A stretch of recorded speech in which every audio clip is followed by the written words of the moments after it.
आज सांबादिक सम्मेलन में नवनिर्माण तरफ नवनिर्माण दिवस आज सांबादिक सम्मेलन डाक्यर मुख्य उद्देश्य हूँ गत दिन धरी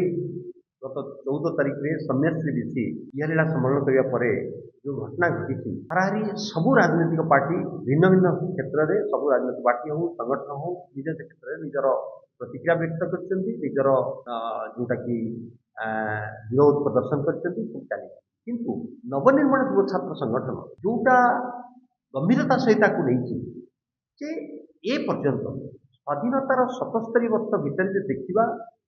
जे सबू दल आसकर ओडिशा देखा कांग्रेस बेले संविधान हत्याकांड कर बीजेडी भी शासन में आप देखिए से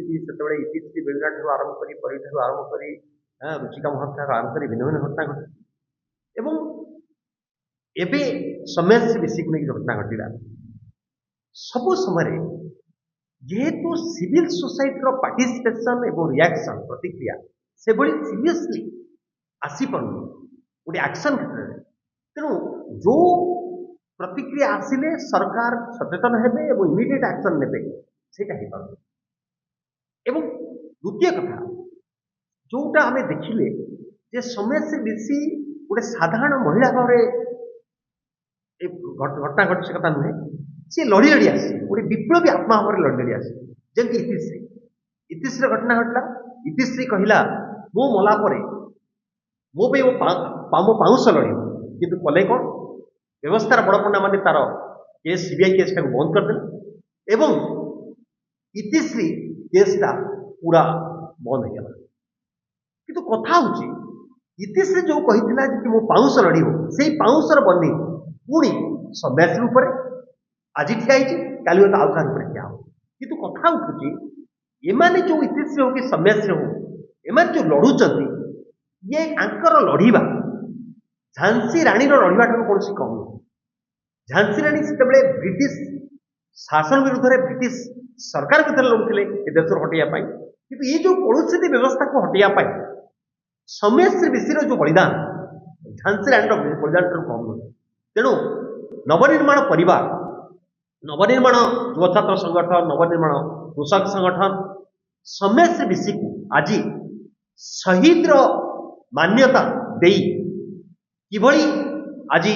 सौम्यश्री बेसी केवल साधारण महिला नुहे सी आज स्वाधीनता संग्राम जड़े शहीद भाव आज नवनिर्माण घोषणा करुच्ची शहीद सौम्यश्री बेसी स्मृति को नहीं किभली भाव में जागरण सृष्टि हम आमे नवनिर्माण युव छात्र संगठन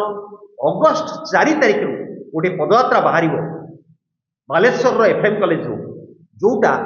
18 तारिख में भुवनेश्वर पीएमजी में पहुंचो गोटे विराट छात्र युव समावेश परिणत हो एवं यहीटा को करने आगामी 21 तारिख भुवनेश्वर कैंपिंग आरंभ हो कटक भुवनेश्वर भितर जिते कॉलेज स्कूल्स अच्छी एवं 25 तारिख पर भद्रक बालेश्वर एवं बालेश्वर जो 92 कॉलेज अच्छी सेठी कैंपिंग आरंभ हो एवं गोटे सामूहिकता को लेकर आपण पदयात्रा जो आरंभ हो एवं तारी भितर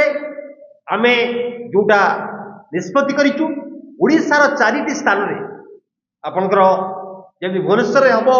सेमती बालेश्वर रे बाहरिबु ठीक सेमती ब्रह्मपुर रे आपनकर सेठी जो घटना इतिश्री को नहीं घटला रायगड़ा रे ब्रह्मपुर समावेश करूँ छात्र समावेश सेमती भवानीपाटना रे कलाहांड से भी छात्र समावेश हम एवं ये जो समावेश कर जो आरंभ कर पदयात्रा बालेश्वर 4 तारिख रू आरंभ हम एफएम कॉलेज रू एवं 18 तारिख ये बड़ समावेश परिणत हम छात्र समावेश मुख्य कथा हूँ नुहे जे केवल से प्रोफेसर से प्रिंसिपल सी जेल जी ये तो अटेम्प्ट टू मर्डर 302 रे बुक हो किंतु ता सहित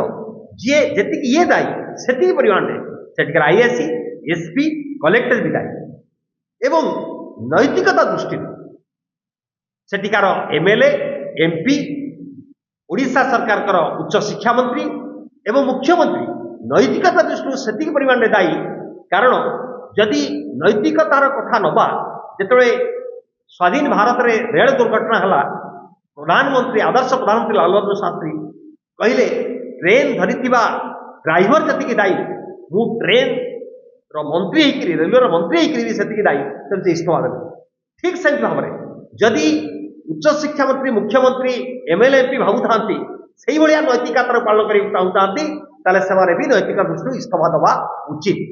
यही कथा को नहीं एवं तापरे द्वितीय कथा हूँ साधारण व्यक्ति भितर किभली भाव में से सचेतनता सृष्टि हम एवं गोटे एक्शन ओरिएंटेड साधारण व्यक्ति हम एवं ये जो अन्याय होची छात्र समाज जाग्रत हम युवक समाज जाग्रत हम जितेबाला भी विप्लव आसी क्रांति आसी परिवर्तन आसी सबु जुगरे सबु देश में